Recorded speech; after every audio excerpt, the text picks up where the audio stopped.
Welcome to Scripts and Giggles with Shoshana. Hi. Money.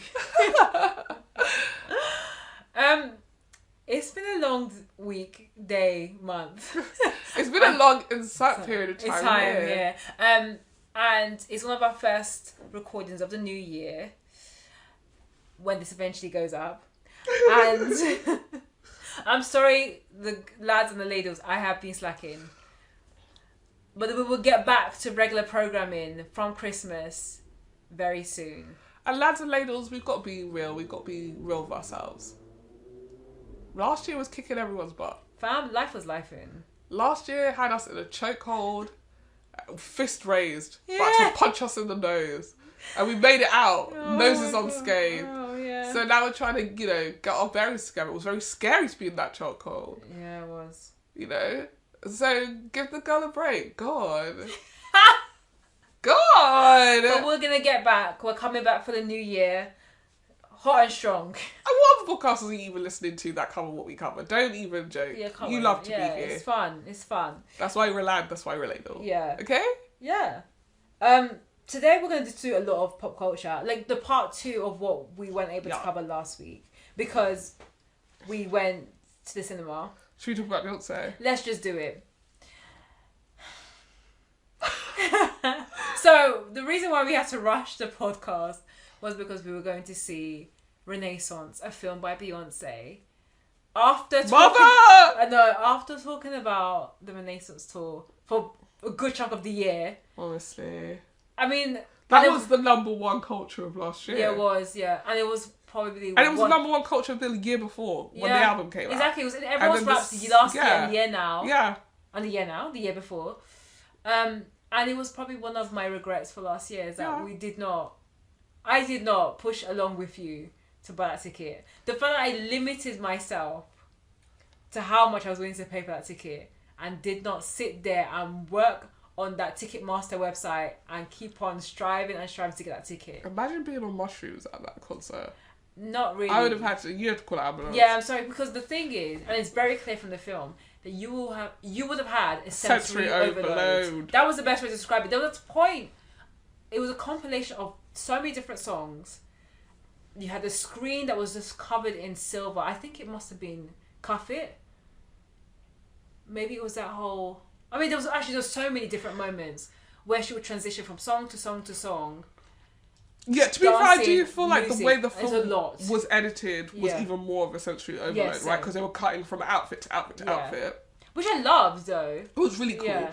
I think what they did with the film was create an experience that was different to what it would have been like to be at the concert. Yeah, I agree. Which is, just speaks to the way that Beyonce continues to elevate what she does. Because obviously when they made Homecoming, it's like, here is a true to word rendition of this concert with a bit of backstage stuff. Yeah. Whereas this was like, here's some backstage stuff, here's the concert, but also like we're chopping and changing this based on what we think will be appealing to somebody sitting in a cinema as opposed to what was the order of business at the concert. And I do think there's a business behind it because, and I know it's crazy to think about it, that you go and watch a show on this tour, then you pay money to go and watch the film of what you watched before.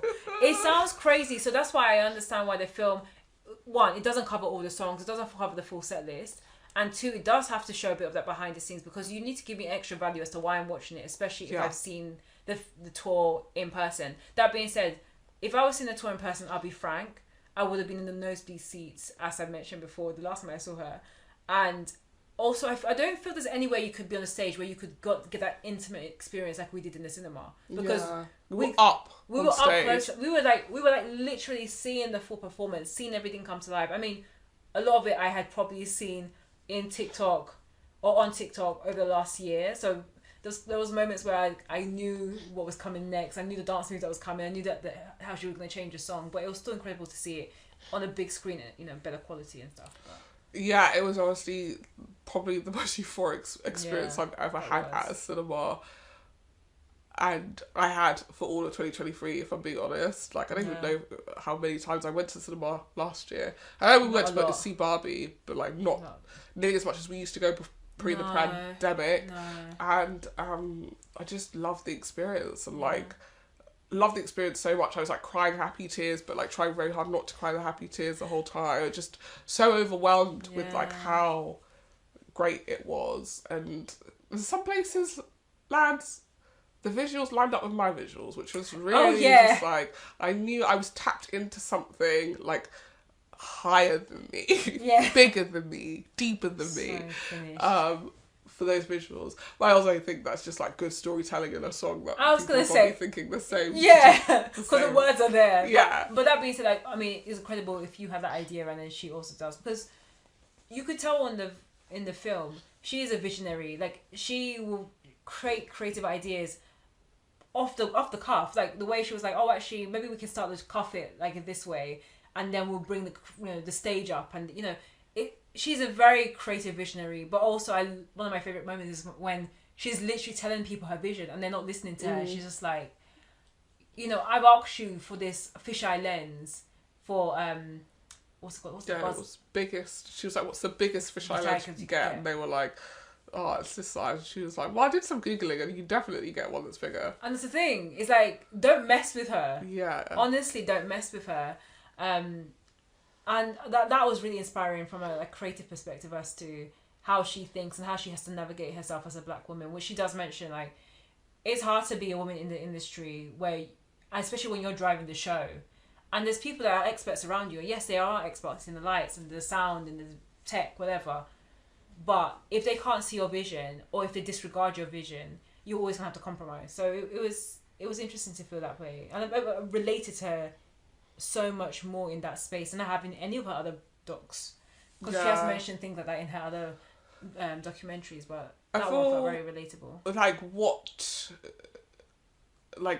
What she conveyed in the film, and what she conveyed in the concert, what she conveyed in the album for me, all lined up in terms of like a sense of liberation. Like, she feels like a less stuffy version of herself. Not that she was stuffy before, but she, like, Beyonce is this like icon that is like untouchable, and she's someone who you can never beat Beyonce. You can aspire to Beyonce, but you'll never be Beyonce. Like, she is queen and you are all her lowly servants.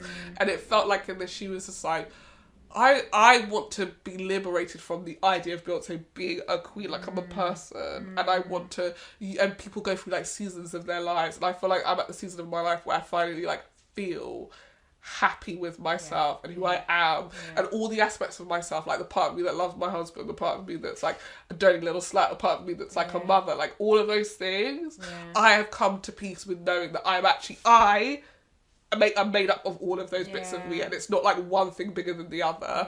And like, in listening to that album, I felt before I watched the documentary, before I saw any of the clips of the concert, that sense of liberation, I just felt so joyful and free in a way that, like, I don't know, I've never really listened to a Beyonce album cover to cover before, but when I listened to that album, I just felt like, oh, this encompasses what it's like to go outside.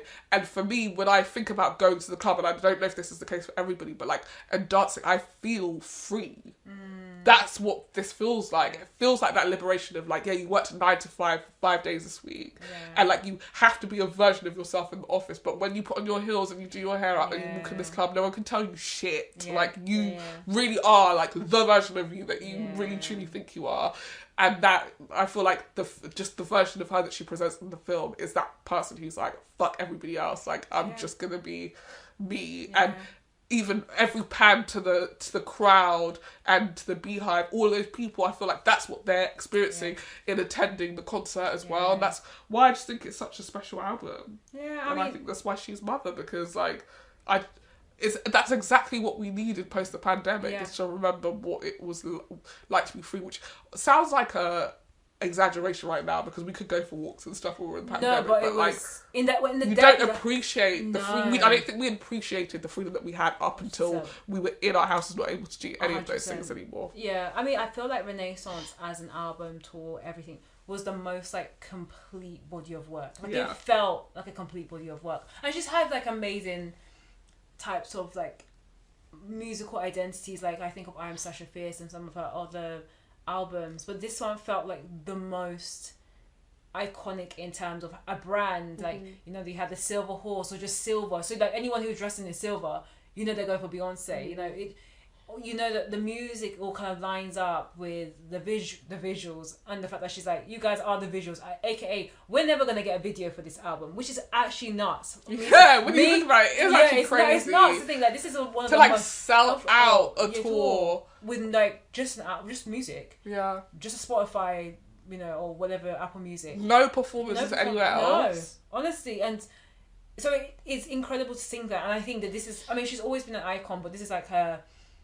This has put her on this a legend status. So like she will be remembered, you know, in terms of like the biggest artist ever. And I think that this album has elevated her even further. I know I feel like I'm blowing a lot of smoke, but I'm actually being honest. Like it did feel like that. And to the point you mentioned about her feeling the most free, like this tour was the most that I've seen her like loose on, you know, happy to make mistakes, like when she's trying to get the sunglasses and it's going out, you know, and she's trying to like catch her sunglasses. That happened on TikTok. Or the time when the audio cut out, like she didn't have to put that into the tour or the documentary, but she put it in there to be like, this is what happened, this is what we did it behind the scenes, and then I'll come back up again for Alien Superstar. So because it's a production, like Beyonce, I think, has spent such a long time curating this idea that you know, she's untouchable and she's like unlike, and I think a part of that is the element of being a black woman in any space. It's like you can't afford to have fucked up. You don't have that luxury. And I think she's entered this era. It's like, actually, I've done enough work now that I do have that luxury. I can do that. I have that luxury. I, more than any other black artist on this planet, have that luxury. Like if Beyonce doesn't have that luxury, what the fuck else are the rest of us doing? Really, honestly. I mean, and I think it's different, and I feel you're gonna hate me when I say this comment, but someone like Rihanna, who, I mean, her brand has evolved, but she definitely, I think Beyonce walked so that Rihanna could run, or whatever they're saying is, because Rihanna could be very much more relaxed and open and one-to-one with her fans, which Beyonce, I don't think she could that early in her career. And I also think, which no comparisons, but I think you can see it, and now Beyonce is now starting to relax a bit and can be a bit more that personable. So many people's brands, the way that they present themselves in music was only because Beyonce was the way that Beyonce is. Yeah, like, I can't be Beyonce, but what I can do is something that feels a bit more relatable, and that's the kind. I'm a relatable queen. That's who people are gonna flock to. Yeah. Like, I'm like Rihanna. I like to whine at the party and then go home and sing songs about how miserable. I don't know, whatever it is that you want to do. Like, that feels more relatable, and I feel like everyone sort of, like, there's a scale of relatability in your artists, and Beyonce has for the longest time been literally at the end. It's like, this person's never farted a day in her life. She doesn't cough, she doesn't get sick in the way that we get sick. Like, she's just not like us. She's gonna live until she's 103. Like, it's just, she's just not gonna be like the rest of us. And then on the far end is like the girl who sings at your talent show in your school, who you know, so you are like, well, I've actually seen her forget a P kit before, so she's not perfect. Like, okay, she can hold 2 notes, big deal. And then like Rihanna is somewhere in the middle of that. Exactly, and Ciara, good luck booking that stage you speak of. It's great because I love Ciara so much, but that tweet is so what was that tweet? Ciara had tweeted that she had met Rihanna or something, and Rihanna wasn't very nice to her, and she was like, at a restaurant, and Rihanna was like, oh, my bad, did I forget to tip you? And then Ciara said something like, oh, listen, you don't want to catch me on or off the stage. And then Rihanna said, well, good luck booking that stage you speak of. Everyone forgets that Rihanna was actually on Twitter, honestly, dragging people up and down.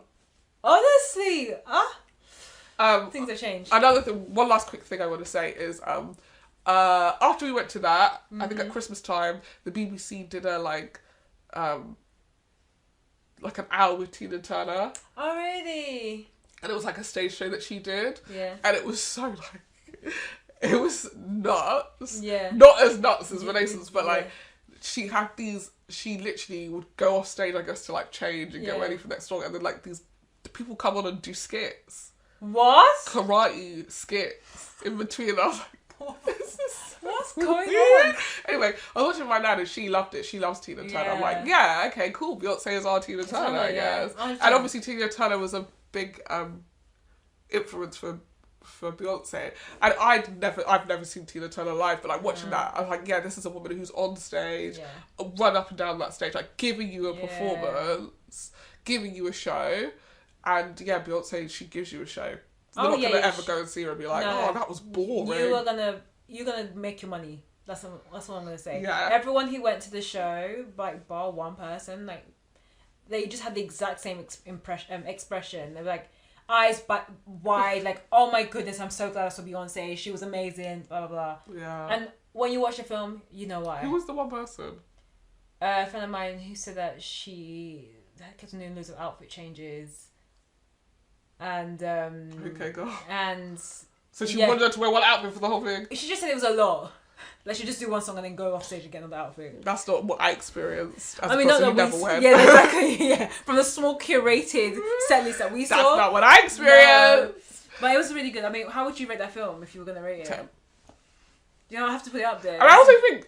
Actually, also, I'm gonna give it a 10. Underline the 10 because Beyonce's made 2 films. Yeah, she has. That was actually a very well-made film. Yeah, it was. No, I have to. There was times when it was a bit long, but that being said, I was towards the end. It was like, but I think that's like my feeling was also like the concert needs to wrap. Yeah, exactly. When are we gonna get to Summer Renaissance? Because I know that's the last song. When are we gonna get there? And there's a set that I didn't particularly need, but I realized she didn't perform at every stop. It was the thick,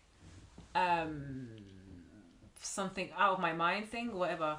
Anyway, that part was like optional, but that being said, yeah, it was the only critique from one friend, and I think is, you know, but as someone who's watched the film, I really enjoyed it. It's definitely like a 9.5, and the one thing I kept on thinking about when watching it is I can't wait for a streaming service to have it because I would love to watch it. Yeah, I cannot wait to watch it. Put that on a Saturday, do my cleaning. Yeah, I mean, I'm very grateful that the cinema we went to, it was packed. Yeah, there was a little bit of beef on around the seats. But you remember that the guy on that row, or in our row, but actually once the thing started, people sang. But there were people behind us who kept getting up, which was actually starting to piss me off because how dare you do that to Beyonce? Sit down. Yeah, but then there was no one jumping to the front of the stage and dancing like Taylor Swift's one. No, but there were people in front of us who knew the choreography. Which I was like, chill. Oh, I love that because I would have gone with them. Like, you know, the one. Okay, you're doing too much. I mean, this is why I'm saying that only because I don't know the choreography. Yeah, exactly. That's why I want to do it in the comfort of my own home, so I can then do the dance as badly as possible, and it's just me and the TV. I saw a TikTok the other day of some Beyonce dancers who'd gone out somewhere. Yeah. And they were doing the choreo, and I was like, I think when you're doing it outside and it's not on the stage, it looks so weird. It does. It looks in your normal clothes as well. Like it just looks so weird. You need it up, and then you need Beyonce in front of you going, "Come on, let's go, Blue." And it needs to be like blasted. Yeah. It can't be playing on some tinny stereo player that's like on one's phone. That's so not. Oh no, it just doesn't have the same vibe. No. But that was Beyonce. Beyonce. There were a couple of other like pop culture moments that happened at the end of the year and also a little bit into, well, now we're in January. Yeah. Firstly, do we talk about the In Memoriam very briefly? Yeah, let's talk about it very briefly. Obviously, loads of people died. Yeah, that's the thing. Yeah, that's the thing. But we just want to honour a few names, including Andre Braha from Brooklyn Nine-Nine, which was a massive shock. He passed away from lung cancer after a very 61. It was so young. Honestly, I didn't even know he was 61. I think he was 61. He looked young. He does. Yeah. I loved him. I feel like he was probably the best part of that show. Yeah. It's so sad. It's so sad. Yeah. You don't like. I don't know. It's not like I was like, I'm only doing this so I can meet Andre Brown one day, but like, the part of me that's like, oh, maybe I get to meet Andre Brown. Like, no, bitch. No. No, you won't. No. And that's a shame. Yeah. Also, a talent gone but not forgotten. Not forgotten at all. Matthew Perry. That was a really sad one. We talked about that. We did talk about that. I feel like it's sad because it is. No, it is. Yeah. It is sad. I know that you know.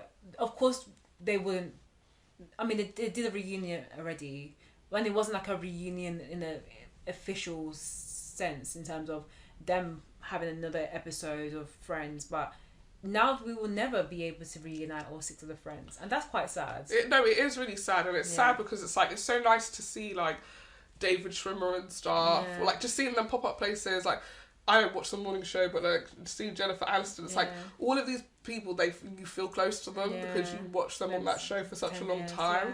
And it's a shame you're not going to get to see Matthew Perry, like to hear like Matthew Perry stars in like buddy cop drama on HBO.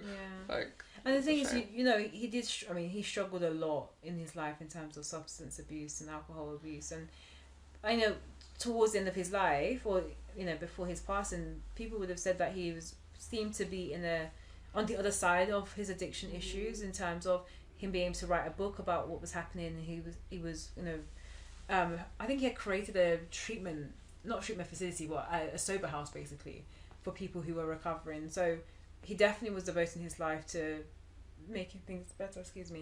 And it's just sad that you know he passed away. So may he rest in peace. Yeah. And there were many who passed, but I think the most recent one just before the end of the year was a Parasite actor, and his name was Lee Sun-kwon. Okay. Just know we tried. May he rest in peace.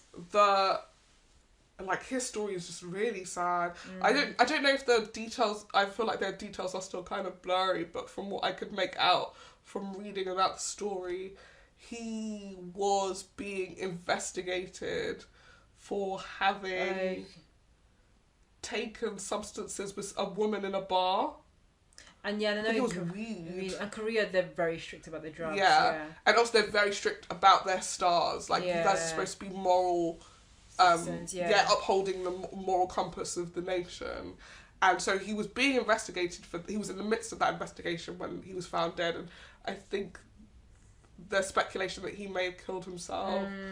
And just, I don't know, that's really, really sad to feel like this investigation was going to bury you, so you just did it yourself. He was 48 years old. Very young.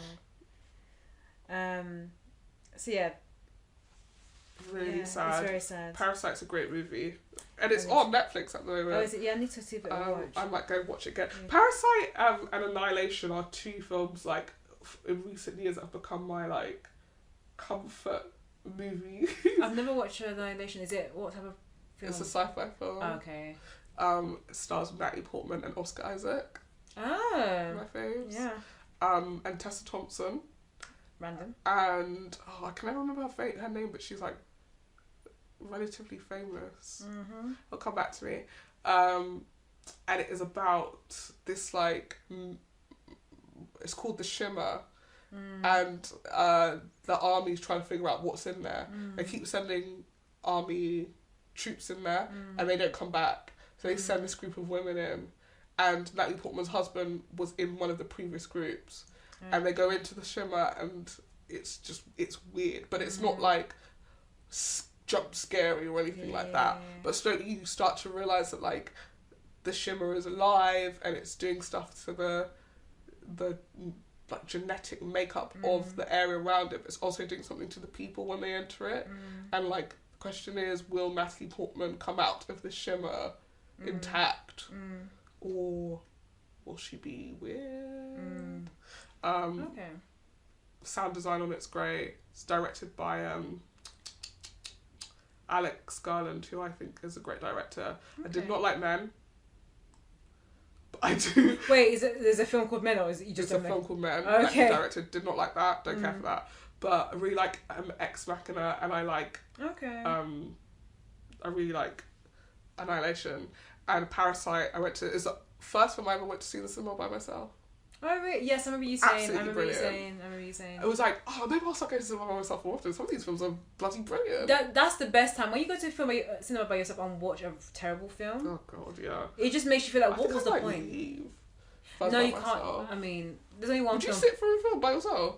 Yeah, I mean, I did. You've walked out of films when he was with me. That's rude. No, I wanted to walk out. I begged you. I stood in the cinema. I said, "Please let us leave," and you said, "No, it make it better." We were so close to the end as well. No, no, but I was like, I was so frustrated. I was thinking, I don't want to even waste an extra minute. Did that to us. No, it wasn't that. It was oh yeah, The Dead Don't Die. That was one of the worst films I've ever watched. That was terrible. We should have known then. I know. Speaking of films and TV, the Golden Globes was this week. Oh, I think we should talk about Saltburn. Oh yeah, I haven't watched it. Have you watched it? You have to watch it. I have to. I watched it. So basically, I told Marnie that I'm not too sure about Saltburn. I mean, the reactions. It's not scary. I know it's not scary, but I just think that... And it's not that... Gross. Whoa. Because it made it sound like, Actually, gross. the thing that people were talking about is not the grossest thing that happens in it, by the way. I know there's three things. There's the... Spoiler alert. I mean, there's no spoilers in this. There's a bathtub scene, a grave scene, and the final scene, which I don't think is... That one's not gross. Oh, no, the final scene is just like... Is he as big as they say he is? Watch it. Okay. Because, I'm sorry, the way that people were like, he didn't use a double, then I watched it, I was like, okay. Maybe I don't understand male anatomy, but like, what is the drama? What's the drama? The grave scene? How bad was that? Actually, what was the scene? Bad. What's the scene that everyone thinks is horrible, but it's not that bad? The bathtub scene and the grave. I said it's just like the bathtub scene. Sorry to be crass. Yeah.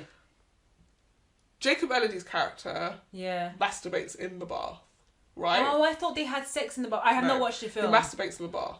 Afterwards, Barry Keoghan's character goes in and starts trying to lap up the bath water. People made it sound like you can see semen he was eating the semen. No, it's bath water. It might be the bathwater that the semen was in. It also might not. The way that people talk about it, I was expecting it to be like literally he was collecting it from his penis straight into. I was like, this is just It's don't get me wrong, it's weird to watch, but the character is weird. Yeah. So I was more uncomfortable by like.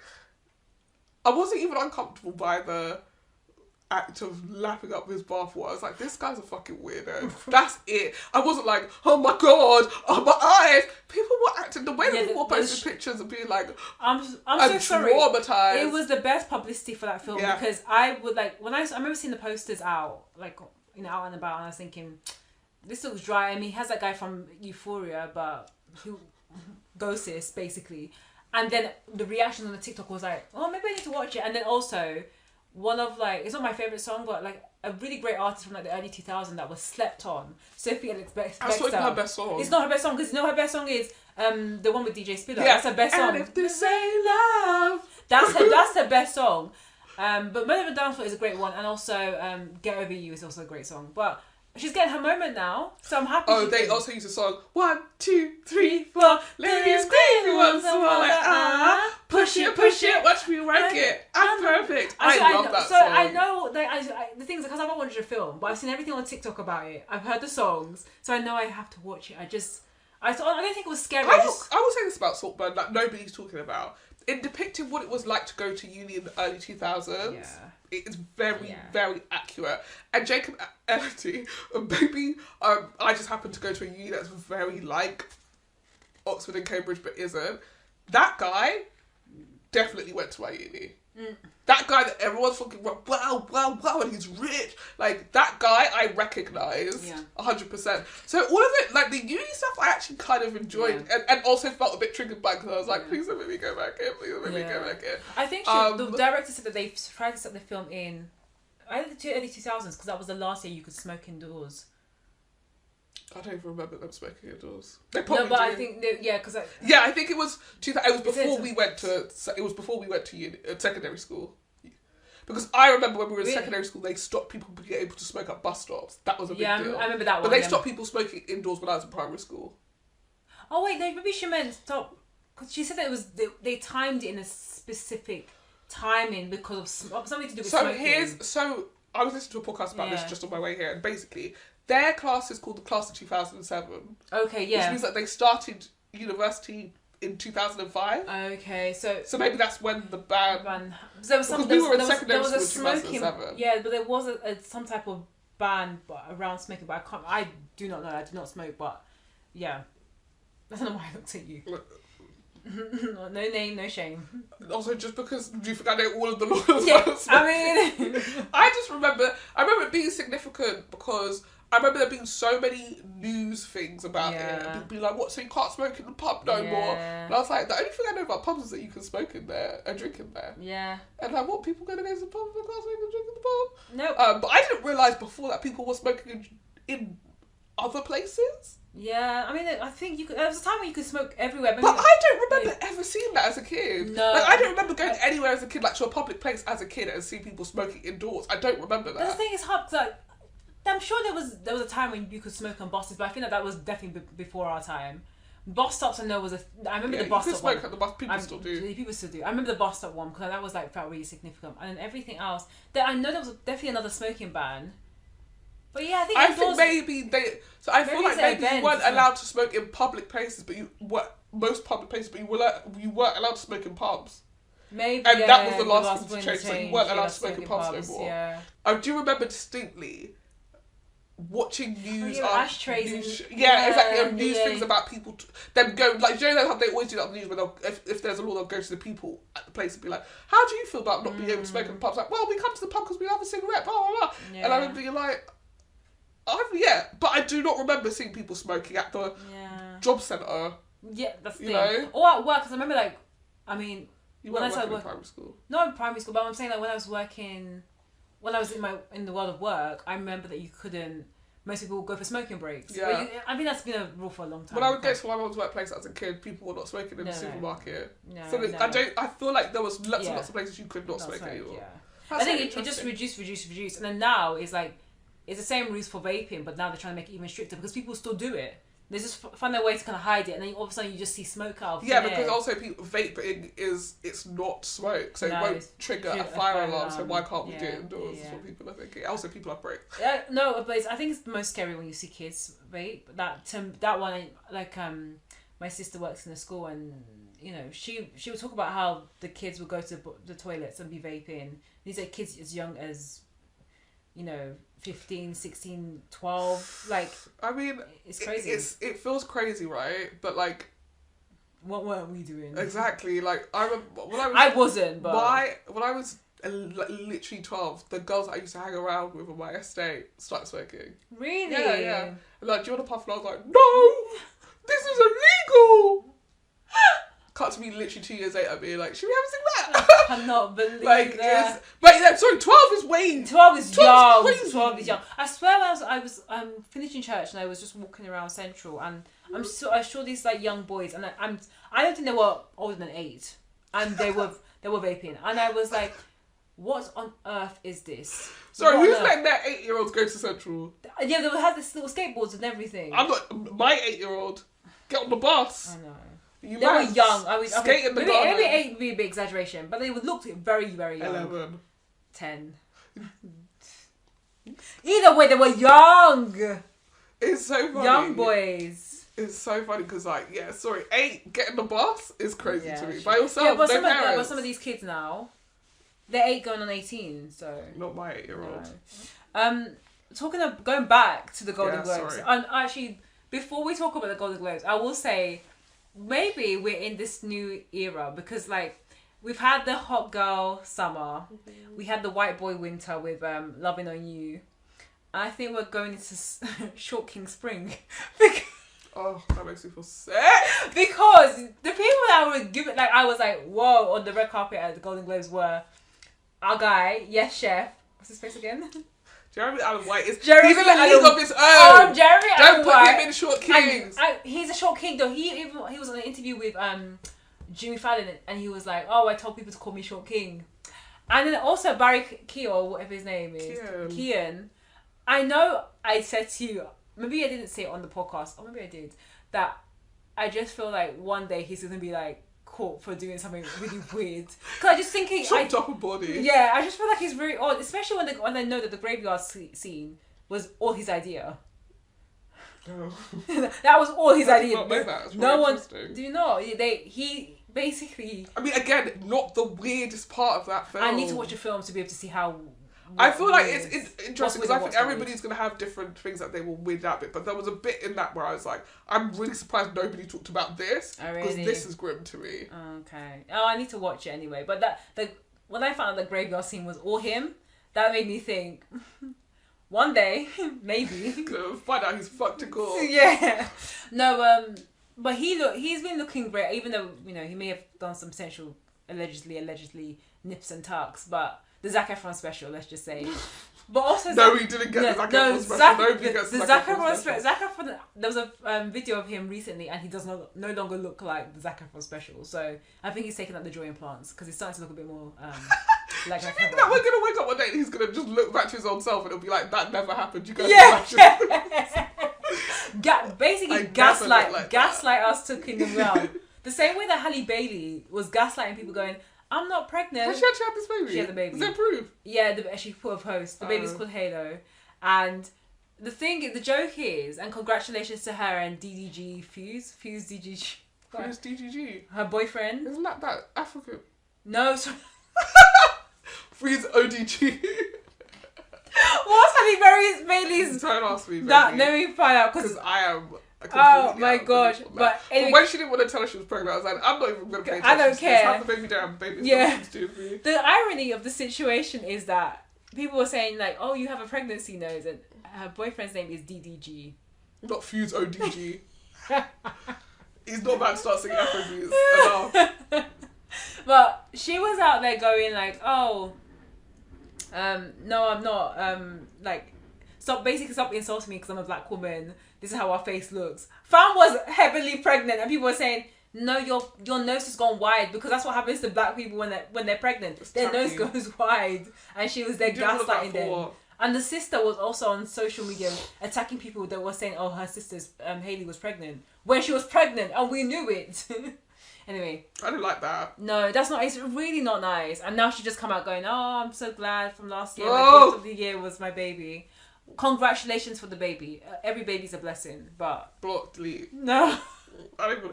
I know. If one of my friends tried to pull a thing like that, I'm not pregnant. When I'm looking at you, you're pregnant belly, and then afterwards you want to announce I've had a baby. Block, delete. Are you crazy? Oh my god. You've been gaslighting me for 9 months. I can see you are literally giving birth. Your water has broken in front of me and you're not pregnant. What? Afterwards, are you going to explain to me why you decided to lie in my face? We're not friends. We're not going to be friends by that point. Yeah, that feels like a certain somebody's behaviour. I know. Yeah, exactly. Not for me. That, for sure. What the hell? Yeah, I know. I don't know. Expecting gifts from your Get out of here. And the gifts. Get out of here for real. Oh my gosh. Comes to the christening of a baby that never existed. Let us move on. But yeah, the Golden Globes were on. Apparently the show was a mess. I was going to say something about Barry Keoghan. Yeah, I was sorry. seeing a lot of tweets about how he looked like a lesbian. Sorry. Wait, was that at the Golden Globes? Yeah. With his red suit. Why is Barry Keoghan dressed like a lesbian? And I don't know why it's so funny to say that a man looks like a lesbian, especially when he does actually look like a lesbian. I was like, if I didn't know him and you just showed me a picture of this person and you told me they were a lesbian woman, I'd be like, oh yeah, okay. Yeah. That looks like a look that a lesbian woman would wear, for sure. I would never think twice. Gosh. It was so funny. Yeah. I mean, it was bold. Let's just say that. I like when men make choices. I'd rather look at choices than a 14 black suits. Yeah, but I will say that some of the best dressed, they still stuck to the black and white, but like Jeremy Allen White, all black suit, he looks incredible. He's sponsored by Calvin Klein now. So. Exactly. I mean, did you see the ad? I had to send you the ad because like sponsored. And the thing is, he was actually so coy, and I know it's annoying because when Io was getting interviewed, everyone was like, "How do you feel about Jeremy Allen's wife, Calvin Klein's ad?" And she's like, "I don't care. He's my boy, i.e. my friend."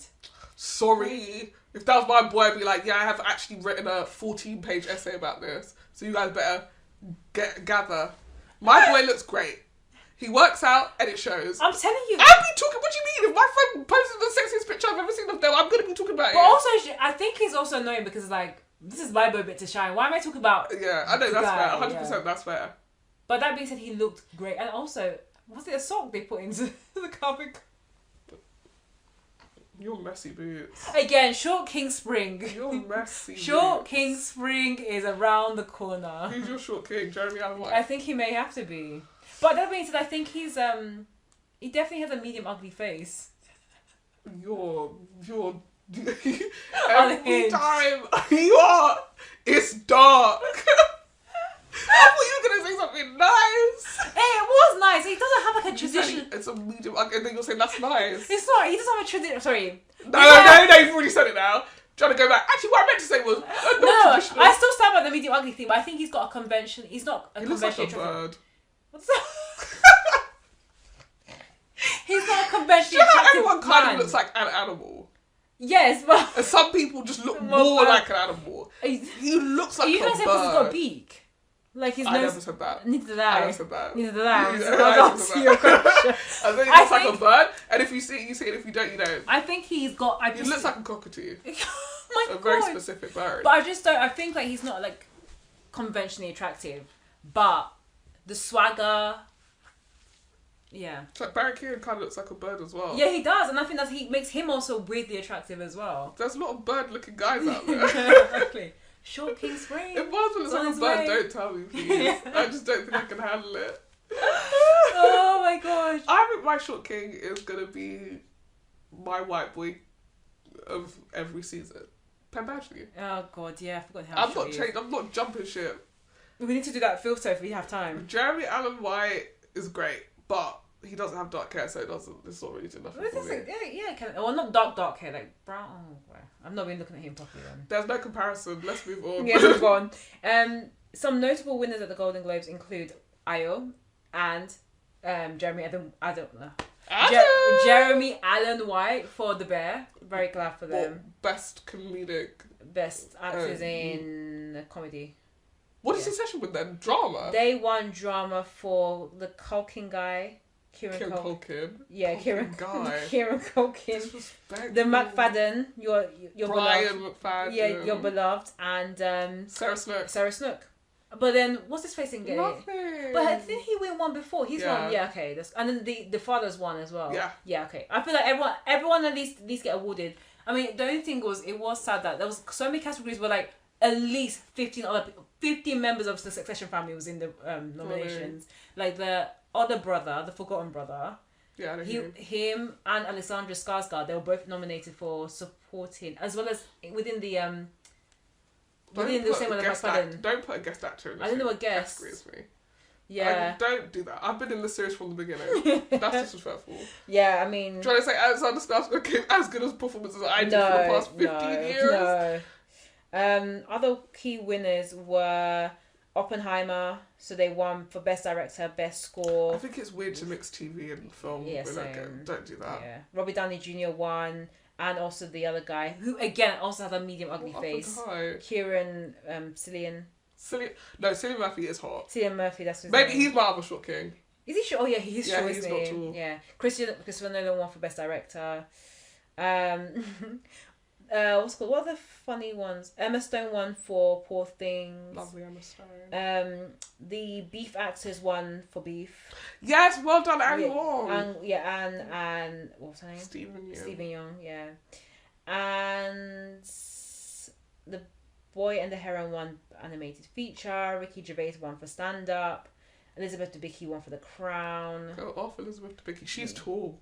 Yeah, she is. Yeah, she's. When will it be tall white girl summer? Yeah, that will come round. So yeah, there was some good ones. I'm trying to think if there's any other key ones. Barbie won for best cinematic and adapted screenplay. No, it was a brand new category that I need to go and find right now. Because wasn't Judd Apatow saying it's annoying that they had to be nominated for adapted screenplay when there was no material to adapt? Yeah, because they wrote from scratch. There was nothing. Yeah, I mean, they won for cinematic and box office achievement, which is the much BS of category for. I think you made the most money. Yeah, so well done. Yeah. Which that's what the money is for, as exactly. Don Draper says in Mad Men.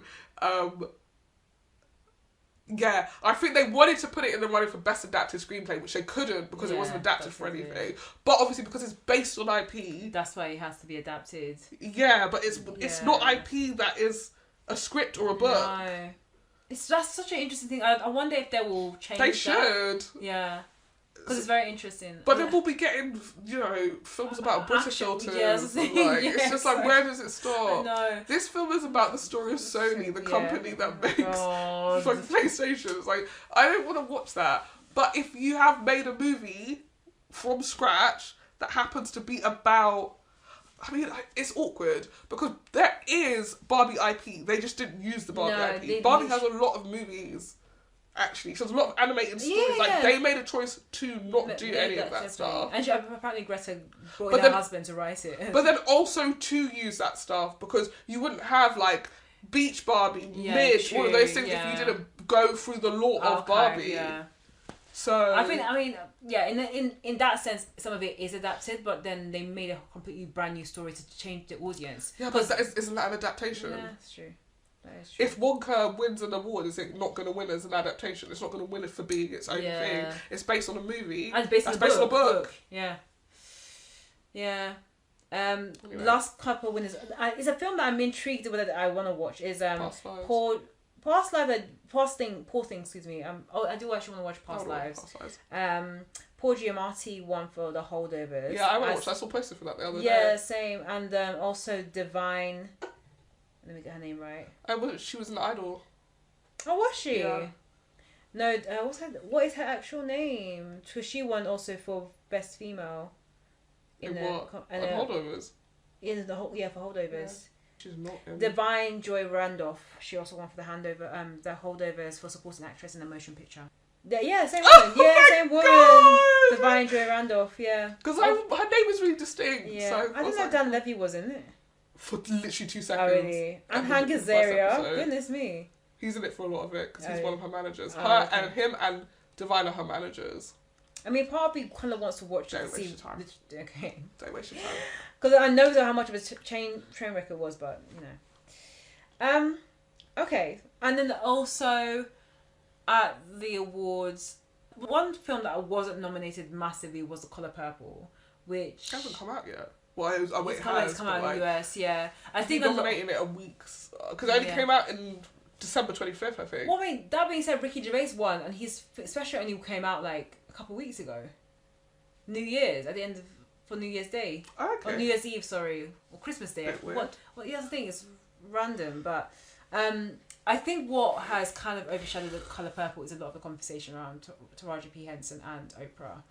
And whether there was a potential feud, because Taraji has been saying that something that we all know is that black women and actresses are not paid very well in comparison to their white and male counterparts. And she made mention that on The Colour Purple, she also experienced similar things. And one of the exec producers is Oprah, who is, being the face of the film, especially for some of the cast that... Actually, most of the cast are relatively well known. And so people have assumed that there's a feud going on between them. They've done interviews to kind of almost plaster to it, but I think that's really hindered their chances around the award season. But also, I don't know if he's any good. So I don't know why that would hinder their chances around award season. Oprah's not in it. Yeah, but I think it's the negative press around the film. About a beef that doesn't... I don't really understand why Oprah is on this press call, if I'm being completely honest. Even if you... she wasn't in the original. Okay, but she's funding it. And why are you on the press tour? Well, you're a producer. But Margot Robbie went. She only went to the premiere of Saltburn because she was one of the producers. Yeah, but she's not doing the press. Imagine if it was Jacob Elordi, Barrett, Kier, and then just Margot Robbie. Yeah. And also that is even her turning it up as a producer. Okay, so you gave your friend some money to make a movie. That please, that's not the same. Shut up. I don't get the why Oprah is there, because she's not the only other person that was in it. Donald Glover, no. Danny Glover is in it. Oh yeah. Why is he not going on the press tour then? It's just weird. It's weird to me, and I'm sure we'll find out that she's actually done a lot more. I don't know, she wrote all the music. I doubt it, but it feels a bit stifling and not allowing the movie to be its own thing to have her there. Yeah. I feel like maybe prior they were like, oh, we should have Oprah because it's Oprah, but Taraji P. Henson, Danielle Brooks, Fantasia, you've got some big names behind Common Domingo. Yeah. I feel like these people should be able to do a press tour. Yeah. And then also the reputation of the brand name. Yeah. The Colour Purple was a big film in the US. Not as big here, but like it's a big film in the US. Yeah. You shouldn't need Oprah to get to get bums on seats. No. I mean, unless, yeah. And also, it was a stage show beforehand, so it's not even like the music is going to be the first time anyone's heard that music before. You've heard it before if you've been to the stage show. Yeah. I don't know. It's stupid. I mean, I'm not like massively keen to watch it, but we'll see. I've seen it. Oh, have you? Yeah. Any good? It was fine. Like, I had not seen the original, so I didn't know what the story was about. I've seen it, but I cannot remember. I found it very moving because it's about, two sisters who were like split up. So I found that very moving. I think Fantasia's performance is brilliant. I think everybody in it is going for that Oscar nom in their performances. So it's like a lot of really great performances. I think in comparison, the music is quite like not memorable. Okay. It's just not memorable. It's not music that you're gonna go away and download type thing. No. But Fantasia has a number in the middle that felt like, oh yeah, okay, This is your Oscar moment. this is her. This is it. I am telling you. Yeah, exactly. Yeah. Give it everything you've got. But Taraji has a number that I enjoyed. Yeah, Coleman Domingo's good in it, but like, I mean, it's a film. I don't know. Whenever we make films like this, I've got to ask myself. I find myself asking like, who is this for? Because personally, I got to see it for free, which is why I went to see it. Yeah. I wouldn't make a choice to, on a Saturday or after a long day of work, go and sit through a woman in an abusive relationship. Was it during slavery? Just after. Just after, yeah. For like 90 minutes. No. Just to be like, oh, but don't worry, all the suffering she went through, she finally was... I'm tired of every black woman's story from prior to the 1990s being like, you have to endure some of the darkest shit you can imagine just to like one day get a house. Yeah. But they tried their hardest. And Blitz, I can't remember what his surname is, Abouali? Yeah, he directed this film called The Burial of Kojo, because he's Ghanaian. And it was a film that was like half in English, half in like Tree of Fancy, I don't know. And it was on Netflix for a while. I really liked that when I watched that. So I think he'll go on to do lots of very good things. Yeah. I think check it out if you've got nothing else to do. I mean, like, when it comes onto a streamer. That's the thing. Again, we know there's a difference between streaming films and I'm gonna walk into the cinema and watch. Like, something like, actually, Past Life could be a streaming film, but I actually wanted to watch it. I'm trying to think if there's any other films that are on in the like Oscars. I mean, the award circuit. The holdovers I would like to watch, but again, I could wait until it's in the streamer. There's something that I saw recently that I was like, oh, that'd be fun. Poor Things, because to me, maybe I'll go and see Poor Things. No, I'm not really, like, massively excited by it. Oppenheimer, I'll wait until I see it when it comes to the streamer. I don't even think I'll watch on a streamer, if I'm being honest. Yeah. Just, I love Robert Downey so Jr., boring. but I also want to watch Maestro, but again, that's on a streamer. I've not heard good things about that. No. I mean, apart from like the big controversy about the prosthetic nose. Should everyone be telling everyone's story? That's always a question. That's a big question. That is a big question. That's the question. Yeah. But yeah, I mean, I'm looking forward to the next big film that will get me to the cinema to watch. I think Barbie last year was that film because of how much buzz it had. I just don't know if we're going to have many Barbies of that kind of level and scale. We might. Yeah. I'm so out of the loop with movies at the moment, if I'm being honest. Yeah, like, same. Saltburn was something that I was like, oh, maybe I'll go to cinema but for that, and then like 2 weeks later it was on Amazon, so it's like, okay, I'll just sit at home and watch it at home. So we'll see about that. Did you see any of the fashions, like the Golden Globes? I did not. There weren't much to write home about. I don't think so. I mean, there was some... What did you think of Gillian Anderson's vulva dress? She had a vulva dress? She had this like white dress on, and if you zoomed in, you could see it had been embossed with vulvas. Oh, I didn't know that. What, was she there for sex ed? I don't think so. Or was she there? I have no idea. I thought she was there because she'd been nominated for sex ed. Fashions wise, there was no big memorable moments. I haven't had a proper look. I'm sure there were some nice ones, but there was no one that's sticking to mind as well. But we've still got tons of awards coming up. We have the Oscars, we have the SAGs. That's got nothing to do with me. No. So we have a couple of other ones that we can talk about, the red carpet, some of that fun stuff. Yeah, well, if people are going to wear cute outfits, we'll talk about them. Yeah, If people are exactly. going to wear boring outfits. I saw, I can't remember his name. This is going to really bother me. Abbott Elementary. The lead. The guy.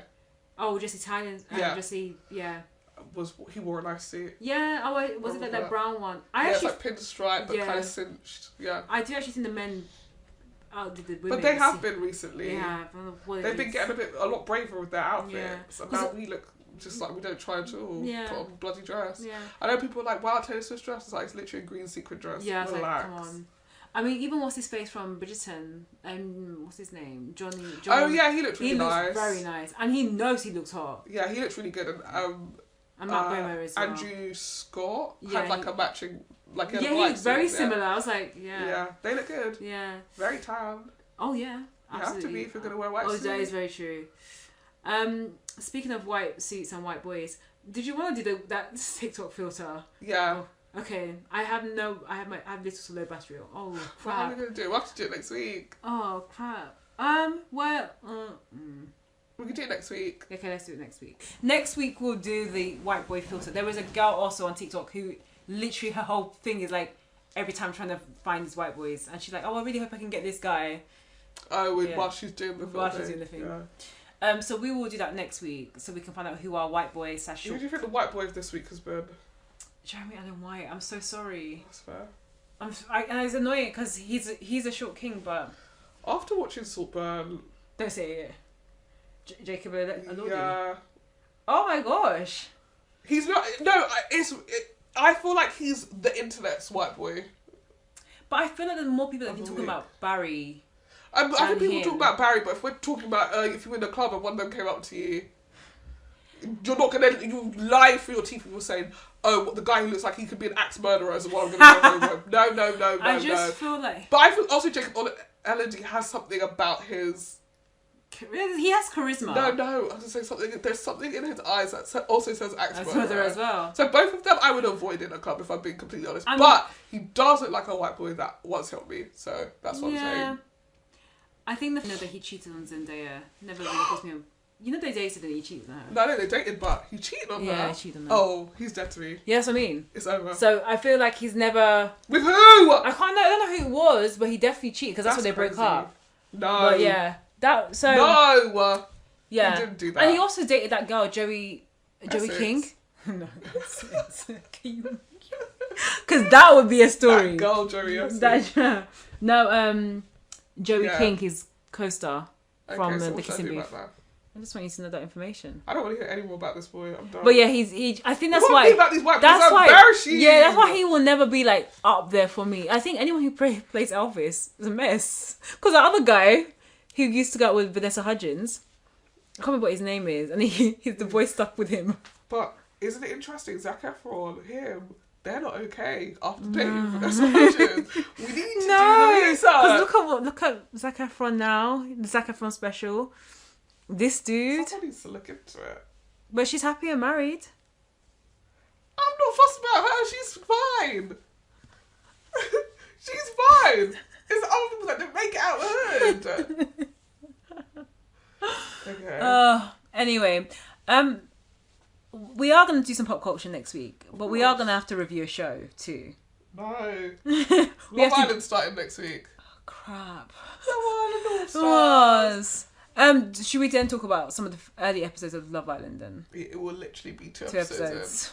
I mean, that's enough. The Traitors.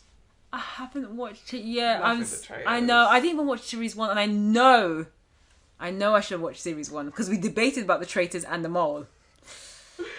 Traitors season 2 is back with a vengeance. Honestly, Okay, what would you say I should? Okay, you don't know about Love Island, All Stars, or the Traitors. Should we just talk about what we're watching? Yeah, we can do that. We've not yet gone through our best shows of last year.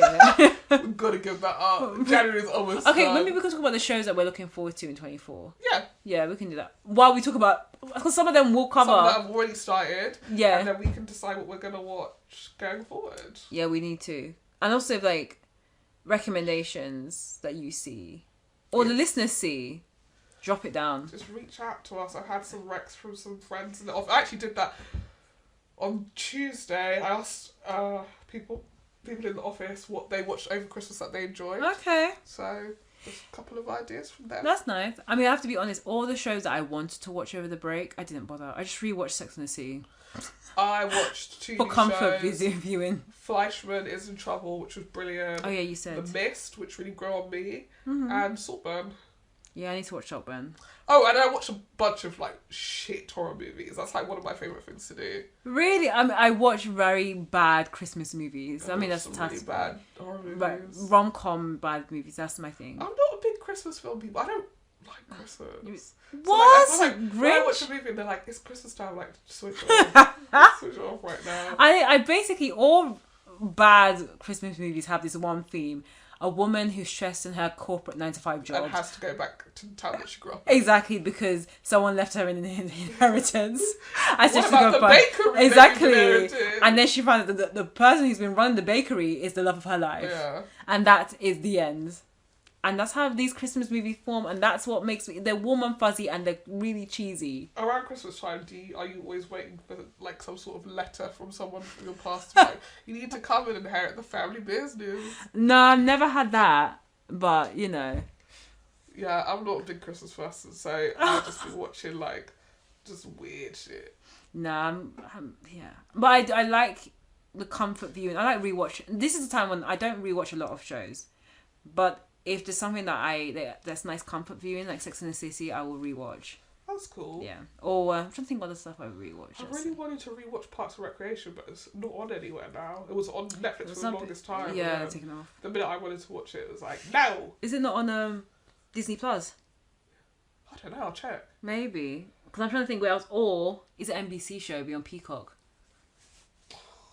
Yeah. I'm watching Trust on and off on Disney. Okay. I watched quite a few things on Disney this year, actually. Okay. But you're trying to watch a bit more movies because I just haven't been going to cinema enough. No, I feel I'm like really out of the loop. yeah. I'm not excited by film anymore, which is a shame because it's less of a commitment. No, and that's the thing. When we went to watch Beyonce and we saw the previews, and we kept on saying, this is a streamer film. Yeah. This is a film I can watch in the cinema. This is a streamer film. Like, I we've feel got to like there was something in there that we were like, oh, we go to cinema for that. I can't remember what I it can't remember was. what it was though, either. I can't remember what So it true, was. I can't remember what it was. No, what was it? It just wasn't big enough. If it comes to us, we'll let you know. Yeah, exactly. We'll let you know when we go and watch it. But anyway, thank you for letting us ramble and cover some of our pop culture moments as well as our review of Beyonce. This will not be the first or last time we talk about her this year. Because I feel like... Life. Do you think that she'll come back with a new album this year? No. I She think doesn't need to. Nah. She actually really doesn't need to. Do you believe the rumours that the next era is rock? Like a rock and roll? No. Yeah. No. I don't think it's going to be house. It'd be stupid of her to be completely ditched there. I think you want something that's like a crossover. Like, Yeah. what's the next genre closest to house? I don't think it's rock. Dance, so that's too close. Yeah. That's way too close. I can't see her going back to R&B. Afro pop? Afro house. She has done Afro. She has done. Yeah, she has tried Afro pop before already. Yeah, with Black is King. I don't know. That's a very big question. She should do Afro house. Afro house would be so fun. Afro house is like when we went to Lisbon. Yeah. That's every time I think about Afro house. Yeah. That would be cool if she did Afro house, but I feel like it's probably gonna be. Country music. No, can't be country. Something Texan. She's so proud of being from Texas. Yeah, but can you just imagine you've done this house album, which had a massive appeal with the LGBT plus community, and done country, and then moved to country, which doesn't. Who said that? We all love guitars. No, They love Taylor Swift. What the hell? The kids love Taylor Swift. She just needs to do a Taylor Swift album. Okay, yeah, maybe she would do that, but then. She'll be like, crying in my room. So what about to start singing that Rihanna song? But it keeps avoiding me. What about electro, same thing, house. I think she should just do another house album personally. Maybe. Or she just do a pop album. But like a bit more chill house album. So like not one you dance to, but one you could just like at home vibe. No, she has to do something that we can dance to. Have a mushroom, just stare at the ceiling. Basically. No, she's gonna have to do one that she can dance to, but then actually she won't be able to do that with. Yeah, so then line dancing. Country little no, it's like, scoot. I'll be honest, I think she's gonna do a rap. Stop. I think she's gonna do a rap album. I'm not gonna like, what is the next big jump? Look at, even listen to My House. I have listened to My House. It's not rap. It's talking. Not rap. It's, yeah, she's gonna do a talking album. Okay, she can do a talking album if she wants. A talking with some beat over it. But it's still a house album. It's still a house song. It'll be like the Mrs. Carter's. She doesn't even have the like Carter's a rock album cover of any of her songs. Like, it's such a jump. I'm just trying to think what else she did. I mean, if she wants to like position herself like a Tina Turner, it'd be like black rock. I know that she likes Tame Impala. She went to see him when he was in New York, so maybe she'll do some psychedelic. She'll do a psychedelic rock I see her album. doing that. I just, yeah. Well, you already said rock. I said I think it's going to have to be a hybrid of rock with a bit of. I think she's gonna make up her own genre. Afro rock. Oh my goodness, Afro rock already exists. Yeah, I know, but every time I think of Afro rock, I think about that TikTok with the guys going. Yeah. I think it's gonna be Afro rock. That's my guess. So you still have the beat of Afro beats, like, but we'll have the guitars of rock. That at all. I don't like that. She'll lose me. Beyonce, be careful. Be careful. She told you won't break her soul. You won't break your soul with the music. But this might break it. Be careful. That's all I'm saying. Don't rock that boat. Oh my gosh. Okay. Maybe she'll make a flute album like Andre 3000. Think about it. Can you actually out of all the artists that could do a flute album, it wasn't Andre 3000 on my bingo card. I would assume like a Lizzo would have done a flute album because she actually plays the flute. So does Andre 3000. How dare you? So I just saw you like picked up the flute. I was like, you know what would be really cool. Yeah, I feel like he plays a lot of instruments. Okay, so this isn't part. Yeah, he didn't just wake up and go, I don't play any instruments, today I'm going to play the flute. I don't think that was the process, so. But anyway, we're going to keep an eye out for what happens if we get any updates from Beyonce's side. Yeah, she'll be coming to us first, for sure. Exactly, and then you can guess what genre she'll go into next. But anyway, this has been Scripts and Giggles with Shoshana and Buddy. Bye. Bye.